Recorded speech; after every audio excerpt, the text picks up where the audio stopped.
और मैं निवेदन करूंगा इस मंच पर उपस्थित तेज तरार और भारत आदिवासी पार्टी के सम्मानित विधायक आदरणीय थापरचंद डामोर जी, जिनको हम लोग सुने हैं और आज यहाँ पर उपस्थित भी हैं, उनके बातों को हम लोग आज फेस टू फेस सुनेंगे। जोहार झारखंड। सबसे पहले मैं ये यहाँ पर वीर शहीदों की भूमि नमन करते हुए महामानव क्रांति सूर्य धरती आंबा बिरसा मुंडा को नमन करता हूँ।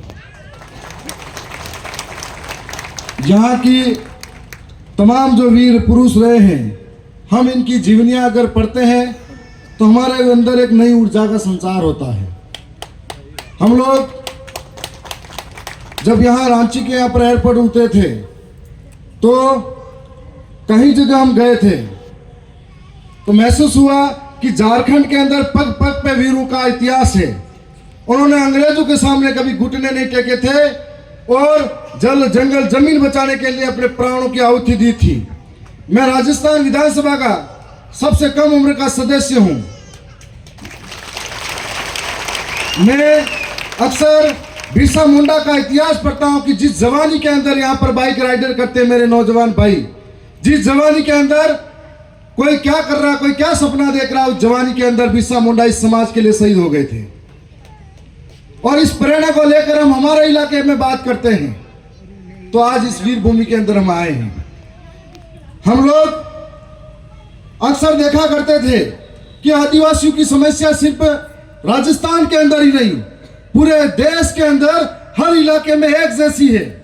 सदियों से सताया गया आदिवासी है और इस समस्या के लिए हम लोग सरकारों के सामने कई बार ज्ञापन देते हैं, धरने प्रदर्शन देते हैं, सड़कों पे आंदोलन रैलियां करते हैं, कई बार मुकदमे लगते हैं और जेलों में भरे जाते हैं। तो समाधान क्या है?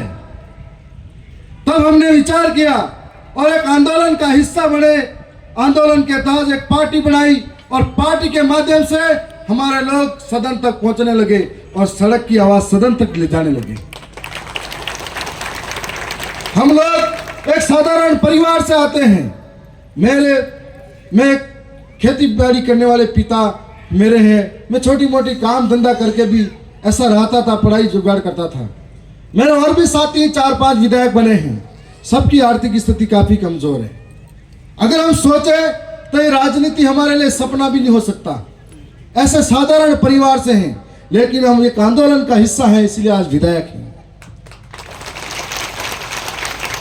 हम लोगों ने हमारे जल जंगल जमीन पैसा कानून 5वीं अनुसूची, हमारे पुरखों के इतिहास संस्कृति से अब छीन भिन्न होता जा रहा था। तब हमने ये मूवमेंट चलाया तो हमने विचार किया कि हमारी आवाज ज्ञापन का ज्ञापन हर बार देते हैं और सरकारी कार्यालय के किसी दफ्तर में कचरे पात्र में भरा जाता है। तो हमारी आवाज को संसद तक ले जाने के लिए एक आंदोलन किया।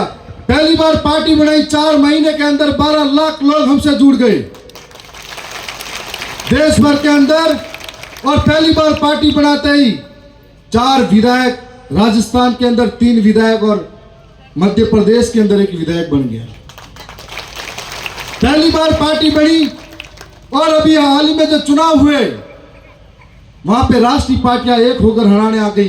फिर भी लोकसभा में हमने एक उम्मीदवार जिता के भेज दिया। तो वहां पर सबसे बड़ी उपलब्धि यह थी कि हमने जो पार्टी खड़ी करी, इस पार्टी के अंदर कोई हाई कमांड नहीं होता है।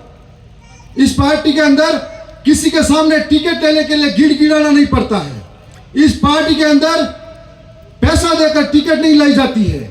इस पार्टी के अंदर धरातल के कार्यकर्ता तय करते हैं कि हमारे बीच में चरित्रवान कौन है, संघर्ष करने वाला कौन है, हमारे बीच में काम करके हमारे लिए आवाज कौन उठा सकता है, चाहे वो पैसे से गरीब हो, चाहे उसके पास कुछ भी नहीं हो।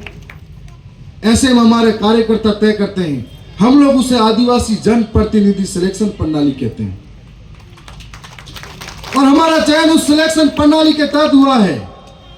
यदि सारे कार्यकर्ता मिलकर मुझे तय करते हैं और टिकट किसी और को देते हैं तो उसका हश्र यह होता है कि हम लोग 2021 के अंदर उपचुनाव लड़े थे। उपचुनाव में पार्टी ने जो पहले गुजरात की थी टिकट किसी और को दी थी, मेरे को निर्दलीय लड़ना पड़ा, पर मैं 55,000 वोट लाया और वो पार्टी 1800 पे सिमट गई। इसलिए इसका मतलब ये कहना चाह रहा था कि जन प्रतिनिधि सिलेक्शन प्रणाली हमारी इतनी मजबूत है कि जिसके साथ में समाज है उसको जिता के छोड़ देते हैं। आज आपके बीच में हम आए हैं, बहुत कम समय के अंदर पार्टी का विस्तार होने लगा, पार्टी का विजन समझ में आने लगा, पार्टी की आवाज सदन में सुनाई देने लगी। तब आंध्र प्रदेश के अंदर लोग जुड़ने लगे, महाराष्ट्र के अंदर जुड़ने लगे, गुजरात के अंदर जुड़ने लगे, मध्य प्रदेश में जुड़ने लगे और मणिपुर के अंदर जुड़ने लगे, झारखंड और छत्तीसगढ़ में भी हमसे जुड़ने की इच्छा जाहिर की।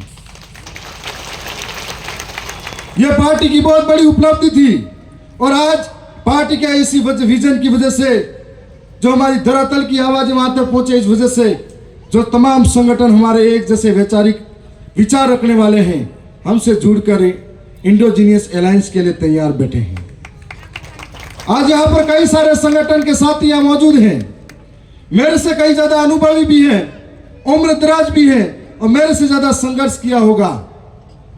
हम लोग हर बार जब पूरे देश के आदिवासी, समस्या इस बात की है कि हम आदिवासी तो बहुत ज्यादा हैं संख्या में, अत्याचार इसीलिए होता है कि हम अलग अलग झंडे, अलग अलग संगठन, अलग अलग पार्टियां लेकर घूमते हैं।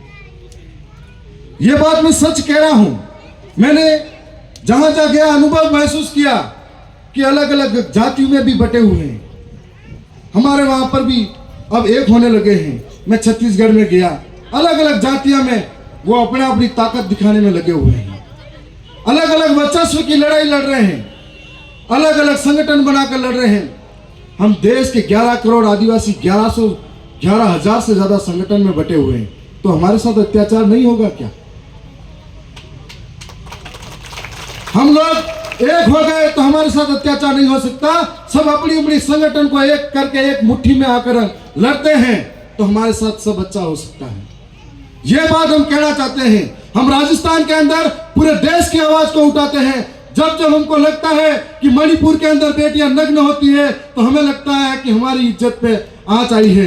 जब हमको लगता है मध्य प्रदेश के अंदर आदिवासी के ऊपर पेशाब किया जाता है तब हमारे ऊपर पेशाब किया जाता है, ऐसा महसूस होता है। जब हमको लगता है कि मध्य प्रदेश के नेमावर में आदिवासी को घसीटा जाता है तो हमको लगता है हमारे लिए ऐसा नुकसान किया गया है। ऐसा लगता है जब जब आदिवासी को जमीन से विस्थापित किया जाता है, चाहे छत्तीसगढ़ का हसदेव प्यारण हो, हम लोग लड़ने के लिए सदन में तैयार रहते हैं।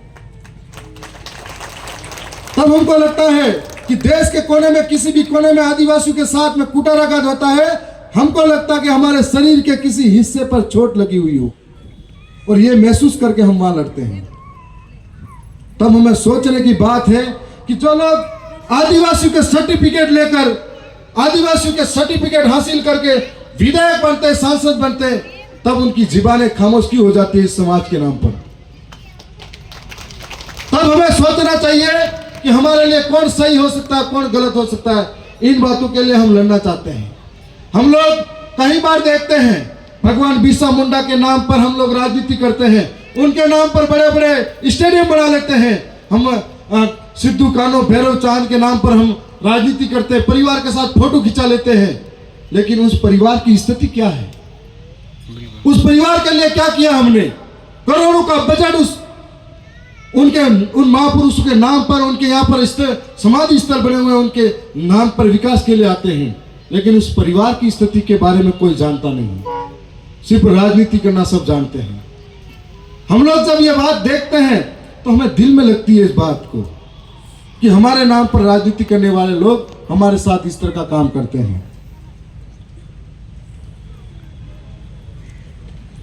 आज देश के अंदर, चाहे आंध्र प्रदेश के अंदर भी नहीं, जो आदिवासी की पार्टियां हैं वो भी भारत आदिवासी पार्टी के साथ अलायंस के लिए तैयार हैं। मध्य प्रदेश के अंदर भी तैयार है, छत्तीसगढ़ के अंदर भी तैयार है और अब झारखंड के अंदर भी आप लोग सब विचार के साथ मिलिए। हम लोगों को विचार करना चाहिए। जिस प्रकार से हमने कांग्रेस के साथ में बरसों से साथ दिया था, उम्मीद रखी थी कि हमारा साथ देगी, लेकिन हमने हमारे साथ में हमारे पुरखों के जो बलिदान थे उसके बदौलत मिले हुए अधिकारों के साथ कभी धरातल पर लागू करने का कांग्रेस ने भी प्रयास नहीं किया।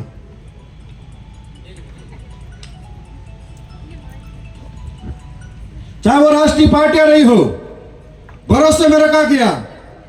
अगर उस पार्टी ने प्रयास किया होता तो उस पार्टी के माध्यम से धरातल पर 5वीं अनुसूची पैसा कानून, ग्राम सभाओं का विस्तार और इससे माध्यम से कार्य होते, लेकिन उनको चिंता नहीं रही और हमारे लोगों को पलायन के लिए मजबूर होना पड़ा। कई लोग रोजगार के लिए गए। हमारे लिए कानून बने, जो जमीन सरकारी है वो जमीन हमारी है और उसी जमीन से सरकार ने हमको हटाया है। हमारे लिए कानून बने कि ग्राम सभा का पावर है और उसी ग्राम सभा में छोटे मोटे भाई भाई के लफड़े पर जो हमारे बिरसा मुंडा जैसे वीरों की वजह से जेल बने, उसी जेल में आदिवासी को ठूसा जाता है। आज ये हालात हमारे साथ हुए, कोई पार्टी हमारे लिए बोलने नहीं आई और आज राष्ट्रीय पार्टी भाजपा की तो बात ही करना बेकार है, क्योंकि उन्होंने हमारे साथ गाली गलौज, कल परसों संघी मानसिकता के राजस्थान के अंदर मंत्री हमको बोल रहे हैं ये इनके बाप की औलाद है तो डीएनए की जांच कराओ।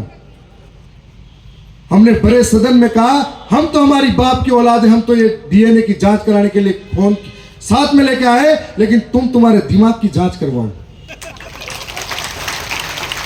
और आपने एक खबर देखी होगी, हम लोग कब तक सहन करते रहेंगे, कब तक सुनते रहेंगे? इस तरह से आदिवासियों का अपमान होता रहेगा, इस तरह से आदिवासी के पुरखों के साथ कुटाराघात होगा। लोगों ने हमारे साथ में इस तरह से कुटाराघात किया है, तो हमको इस बात को समझना पड़ेगा। हम जिस पे भरोसा करके आगे भेजते हैं और जिस पे भरोसा करके भेजते हैं वही धीरे धीरे उनके जैसे बढ़ जाते हैं। ऐसे वक्त में फिर भरोसा नहीं रहता है। अभी दादा ने शुरुआत में कहा था कि हम भारत आदिवासी पार्टी के साथ जुड़ रहे हैं, यदि ये पार्टी गलत होती है तो हम छोड़ देंगे। मैं आपको कहना चाहता हूं, व्यक्ति गलत हो सकता है, पार्टी गलत हो सकती है, हमारी विचारधारा कभी गलत नहीं हो सकती। और आप और हम मिलकर पार्टी के साथ चलेंगे। जिस दिन आपको लगे ये पार्टी भी गलत है, हम भी कह रहे हैं आप छोड़ देना इसको। पर आज हम सब संकल्प लेके जाए, हम सब मिलकर लड़े और हम सब हमारे विजन को सदन से सदन तक पहुंचाए। 1 लाख पब्लिक आप सड़कों पे मांग के लिए इकट्ठा करोगे और एक व्यक्ति को जिताकर संसद में भेजोगे, बराबर आवाज होगी। इसीलिए हमारे साथ में आइए। आज अभी थोड़े दिन बाद आपके चुनाव है, मैं कोशिश करूंगा कि फिर से आपके बीच में आएंगे। मैं ज्यादा नहीं कहूंगा, इतना ही कहूंगा कि आवाज अपनी दूर तलक छोड़ जाऊंगा, आवाज अपनी दूर तलक छोड़ जाऊंगा। खामोशी की बेमौत गवारा नहीं मुझे, शीशा हूं मैं, टूट भी गया तो अपनी खनक छोड़ जाऊंगा। धन्यवाद, जोहार। बहुत ही जोरदार यहाँ पर भाषण